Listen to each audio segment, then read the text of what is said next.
Hello and welcome to Investors Hangout, your weekly guide to making smarter financial decisions. This series is brought to you by Aditya Birla Sun Life Mutual Fund and Value Research. Today we'll discuss how you can build a winning equity portfolio in 2025, especially with half the year already behind us. Welcome, Dhirendra. Thank you. So, 2025 has been quite a roller coaster year so far, and a lot of investors are confused or worried. So, what's your overall take on equity markets this year? Many investors are worried about the upheavals in the market, and this is nothing new. Most new investors have reason to worry because last 3-4 years they have only seen the rising phase of the market. So it's very natural that any new investor who came with great optimism, with understanding that okay, he's here to make money and it is happening, and then now you are witnessing a steady decline. If that is the case, it is not that something unusual is happening in the market. Markets are like this only. It always happens. Just that new investors haven't experienced it, and they're experiencing it for the first time. So get used to it. My sense is that investors should not worry about what the state of the market is. They should worry more about where their money is lying. Are they invested in good companies? Are they invested in good funds? Are they invested with the kind of money which they don't need for 5 to 10 years?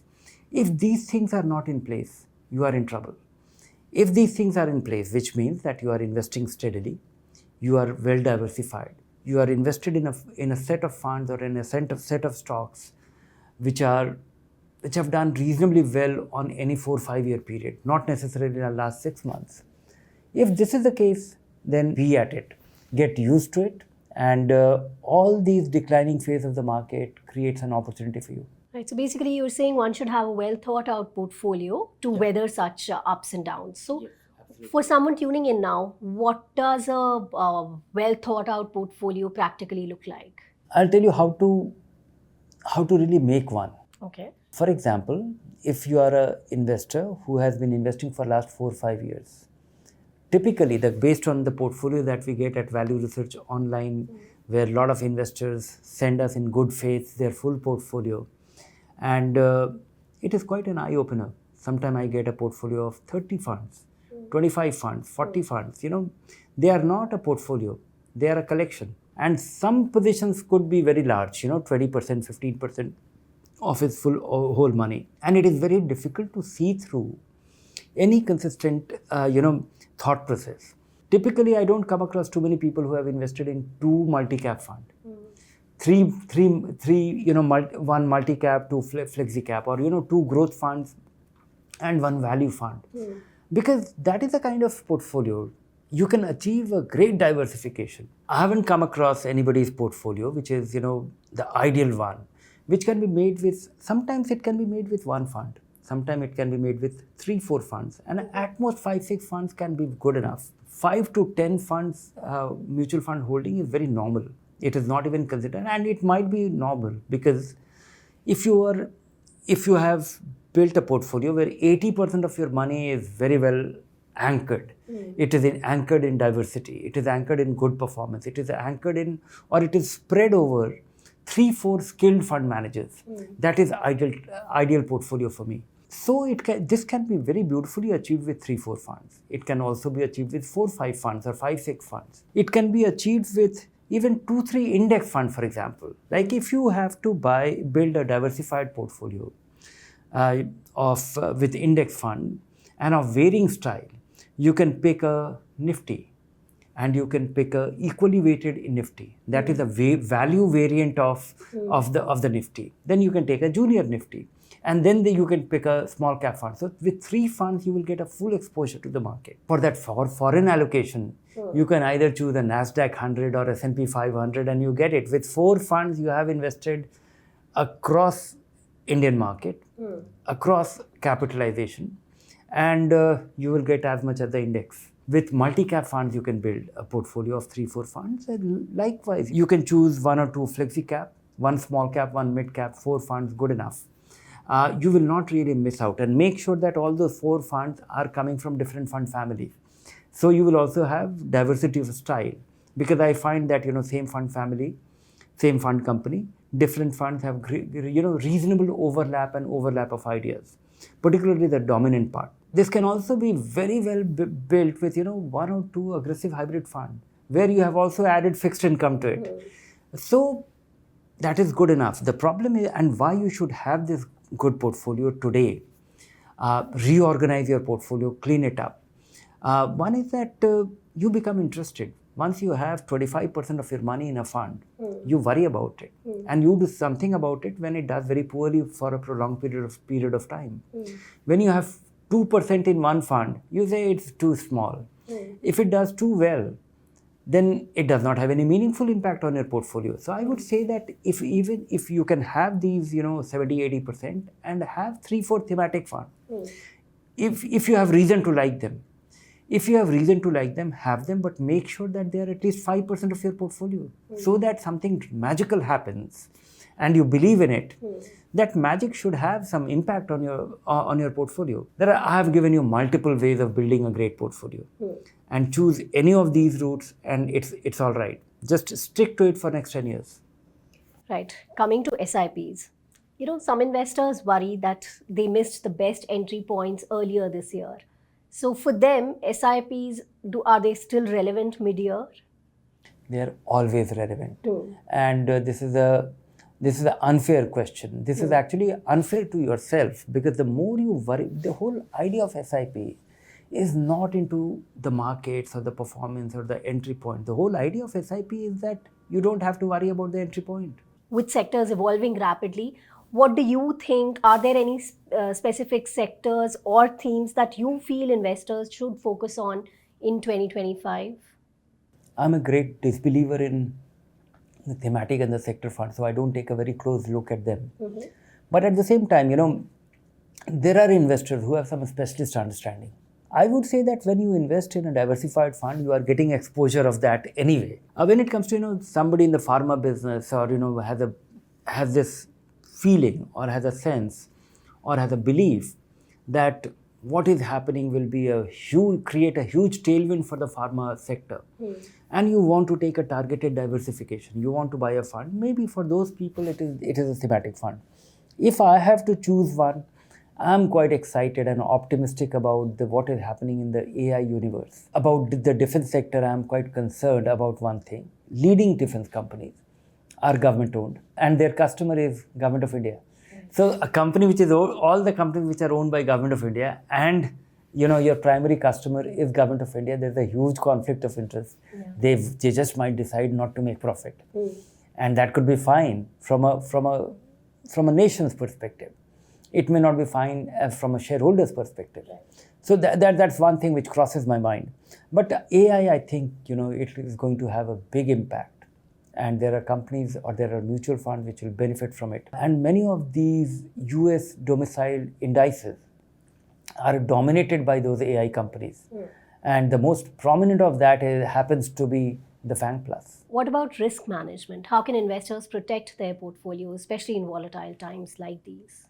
Every investor should take it to heart that you can't protect your money if the market crumbles. Prepare yourself in terms of how to make it not devastating. What all you can do to actually prevent yourself from that. One is to avoid the concentration risk.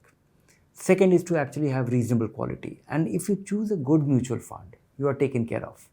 Because the moment you invest in a fund, your money gets invested in 25, 30, 40 stocks. If you invest in stocks directly, then the likelihood of concentration is much higher. You will choose 1 or 2 or 5 companies and you like it more and you invest more money there. And that is fine. Second is that, you reduce your risk substantially by knowing what is going on. What have you invested in? Why is it behaving the way it is? And how damning it is, how dangerous it is. If you have a little bit of this understanding, the moment you understand that you have invested in 1 value fund and 2 multi-cap fund, and by virtue of that, your money is invested in 80 companies. And of those 80 companies, 40 companies are among the top 100 companies in the country, which is the large cap. And all this information is available to you on Value Research Online the moment you set up your portfolio. The moment you understand it, you will not panic. Then the second level of panic comes from inappropriate money invested in equity. If you accidentally came into the market and you saw that everybody was making money and you just invested in some fund which was doing very well, and you also invested it and it went up, then it went down. But you don't have the time. You can't really wait for a couple of years. It might take 6 months, it might take 3 years for that money to recover. This money will not vaporize. This money will not disappear. But if you don't have the time, equity is not for you. Then comes, when you have sizable money. Ensure that you always have some fixed income, even if your money is going to be invested for next 50 years. Because that way, you will get That's a way to build shock absorber. Shock absorber. You will know that, okay, here is my 50 crore rupees invested in the market, and it is likely to remain invested for another 10, 15, 20 years. But I want to keep 50 lakh rupees just in case I need it. I don't have to sell it when the market is at the bottom. Maybe you will feel that, okay, the market has come down very dramatically. You would like to benefit from it, move your money from fixed income to that. That might be worthwhile. But I would say that just keep it to have the stability of the portfolio and to capitalize on any such opportunity. Right. Now, before we wrap up, one key piece of advice for investors who want to review their portfolio or build one now. If you are going to build one, come to Value Research Online, go to Fund Advisor and get a guided portfolio. It will give you, if you are going to invest 5,000 rupees, it will give you the best fund to invest in. If you are going to do your 50,000 rupee SIP, it will give you the best fund. If you are going to invest 5 crore rupees to build an income portfolio, it will be able to give you a portfolio and investment method, and also take you through how to go about doing it. With few clicks, you will be able to automate your investments. One is, if you are starting a new portfolio, it is relatively easy. If you already have an investment portfolio, do these 2-3 things. Make sure that 70-80% of your money is invested in large cap, mid cap, small cap. 20-30% money is invested in some sector fund, thematic fund, if you like them, not more than that. And make sure that individual funds are at least 5% of your money. There is no point in having a 2% position. Avoid them at the first instance, but if you believe that you should have them in some meaningful quantity. Look for your funds. If you already have 15 of them, look for the funds which are of these kind. Which one you would like to retain, which of the ones which you would like to sell. Maybe use the mutual fund ratings to eliminate them and fill it up, just align with it. All right. So make a clear plan for yourself and stick to it. Be disciplined. Don't be impulsive about your investment decisions. Moving on to the viewer's question now. So Taposh Majumdar says he's a Value Research Premium subscriber and he wants your views on an NFO, a thematic fund of fund where they invest in thematic funds like auto, IT, FMCG, pharma, etc. Basically a basket of thematic funds where they take contra bets. No, one should not do that. I think, for 90% of your portfolio, you should keep it very simple. You can actually achieve a diversified portfolio for the long run in a very methodical way, either with a bunch of index fund or a multi-cap fund or a flexi-cap fund or a large cap and mid and small cap fund combination. Only 10% money you should keep it tactical. Tactical in the sense that you like a thematic fund. Because when it comes to investing in an IT fund or FMCG fund or a pharma fund or a banking fund, your mainstream fund will have substantial and meaningful exposure to that. You buy any multi-cap fund, you will have 25-30% into banking stocks. You will have 5-10% into IT stocks. You will have meaningful exposure to FMCG, which is Hindustan Lever and ITC for most. And those companies are always there simply because, any diversified fund cannot be run without those. So in that sense, you are not missing out on anything. If at all you need to be tactical, add 1 or 2 fund, but that should be, you should take the ownership of that decision. You should buy it for a reason. You should buy it for a reason and it must be 5% or 10% of your total money. So that you are interested. You have the knowledge, you have the understanding, and you are still diversified. Because when you buy, the beauty of IT fund is that you are optimistic about IT, but you don't know which one to buy. So you are buying IT fund and in turn it is buying 10 of them. 10 stocks, 5 stocks, 7 stocks, 20 stocks, whatever. Assuming you are very kicked about EV. you're optimistic about it. You don't know which company to buy. You don't know which one to sell, which one to have the most, which one to have the least. Then this fund comes in, targeted diversification in a methodical way. Somebody is keeping an eye on that. For thematic fund, a mutual fund is very useful because what typically happens is in a thematic fund, there is a story around it. And mutual fund is also a consumer product. People listen to a story and they buy into the story and they get optimistic about it. And once they buy it, what happens is that these stories are built on some meaningful logic, And typically when investors are putting their money, that story has already happened. Yeah. Maybe that is the time of, the start of the decline. And that is when investors get very excited. They get very excited because it has done very well in recent past and which is followed by doing very poorly in the recent future. And it becomes very difficult to stick around. So unless you understand the story very well, unless you think that this is something worth having for next 5 years, which means that you need to really think in terms of having some methodical investment approach to it. Not because it has gone up, so you should be buying.